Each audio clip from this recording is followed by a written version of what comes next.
Hey guys, it's Dion with My Fair Lawyer, and today we're talking about defamation. Defamation is simply a statement that's made that hurts the reputation of another. It can come in two forms. If it's verbal, we call it slander. If it's written, we call it libel. Now, defamation, the term, has been thrown around in the media a lot lately, and we had two recent cases: Cardi B's sister, Hennessy Carolina, and we have Cardi B's case against Tasha K. Now, let's take it one at a time. Hennessy Carolina's case occurred in September 2020, and it was alleged that Hennessy was sitting in the passenger seat and her girlfriend was driving a car. That car, they parked and blocked another vehicle. In that vehicle, there were three individuals who were wearing MAGA hats, Make America Great Again hats.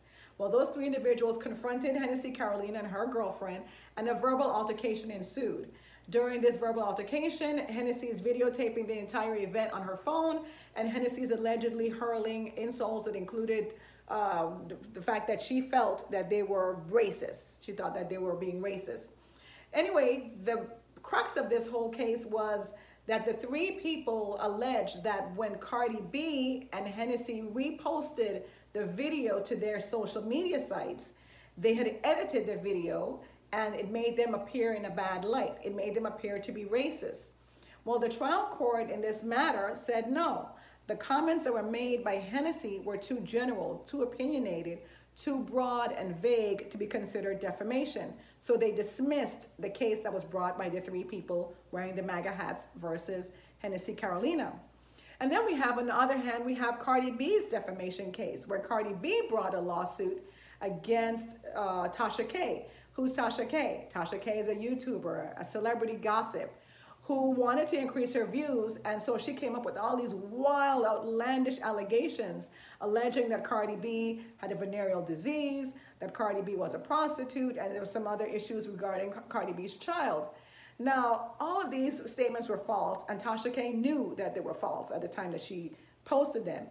And Cardi B asked her to retract those statements, and she refused. In fact, she doubled down on those statements. Anyway, Cardi B brought a lawsuit. It was a jury trial, and the jury found in favor of Cardi B and found that there was, in fact, defamation. Now, you're asking yourself, Dion, why do I care about what happened with Cardi B and Tasha K? You probably didn't even know who was Hennessy Carolina either, because I didn't know about her until this whole recent case. I only thought the only Hennessy that was around was alcohol, and I don't even drink. But anyway, what it does mean for us is that for defamation, there are certain elements that you have to prove. The first element of defamation is the statement that's made must be false, and it must be made in a factual manner. So the person who's making, the defamer as we call them, the defamer is making the statement as though it's a fact, not an opinion. So we have a false statement. Then that statement must be published. What do I mean by published? I mean that it's either stated to another person or millions of other people, or it's shown to at least one other person, okay? So it must be published. And then there must be some injury. Did the person suffer some harm to their reputation, some harm to their image? Did they lose a job, lose money as a result of the statements? And finally, that the statement was not privileged. If the statement occurs in a jury trial or a judge trial where somebody is testifying, then it's not defamation. If it occurs on the floor of Congress or in a legislative matter, it's not defamation. If it occurs in any kind of governmental agency matter, it's not defamation. So you have to find out if it's a privileged communication. Now, just dissecting the Cardi B matter, we had what? We had a false statement. It was stated as fact.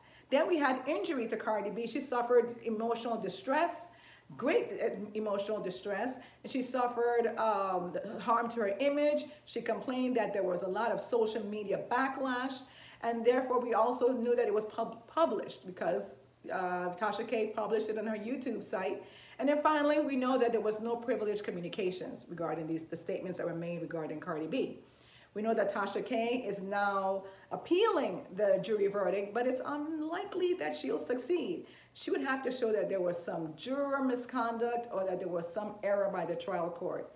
And you know, these appeals, most often, they don't go anywhere. So Tasha K is most likely going to have to pay Cardi B that $4.1 million. A very painful lesson. So the lesson for us now is, well, you might be asking, well, Dion, what are the defenses to a defamation action? Well, the first defense, and it's a defense all day, every day, is truth.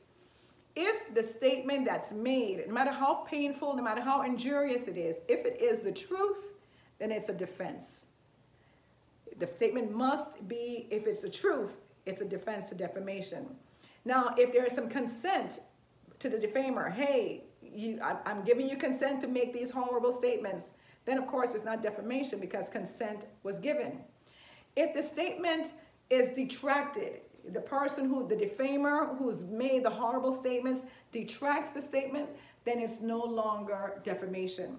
And finally, if it's a privileged communication, if it occurs in a legislative matter, if it occurs in court, if it occurs during trial, then it's not defamation. So folks, the takeaway here is to just be very, very careful what you post. Be careful what you repost, because we don't want to get caught up with a defamation suit. All right? Now, you know the drill. Like and subscribe, and I'll see you later. Till next time, it's Dion, the My Fair Lawyer. Bye-bye.